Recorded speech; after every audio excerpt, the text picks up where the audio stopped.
Ang hilig ng laman at tuntunin ng isip, Roma 7 verse 14-25. Alam nating ang kautusan ay espiritual, ngunit ako'y makalaman at alipin ng kasalanan. Hindi ko maunawaan ang aking sarili. Sapagkat hindi ko ginagawa ang gusto ko, sa halip ang kinasusuklaman ko ang siya kong ginagawa.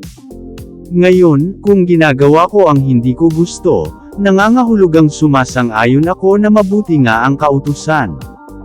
Kung gayon, hindi na ako ang may kagagawan niyon, kundi ang kasalanang naninirahan sa akin. Alam kong walang mabuting bagay na naninirahan sa aking katawang makalaman, may kakayahan akong naisin ang mabuti, ngunit hindi ko nga lamang ito magawa. Sapagkat hindi ko ginagawa ang mabuting gusto ko, ang masamang hindi ko gusto ang siya kong ginagawa.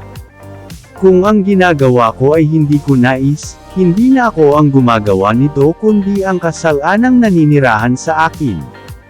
Ito ang natuklasan ko, kapag nais kong gumawa ng mabuti, ang masama ay malapit sa akin. Sa kaibuturan ng aking puso, ako'y nalulugod sa kautusan ng Diyos. Ngunit may ibang kapangyarihan sa mga bahagi ng aking katawan na salungat sa tuntunin ng aking isip, binibihag ako ng kapangyarihang ito sa kasalanang naninirahan sa aking katawan. Kay saklap ng aking kalagayan. Sino ang magliligtas sa akin mula sa katawang ito na nagdadala sa akin sa kamatayan? Wala nang iba pa kundi ang Diyos sa pamamagitan ni Hesukristo na ating Panginoon.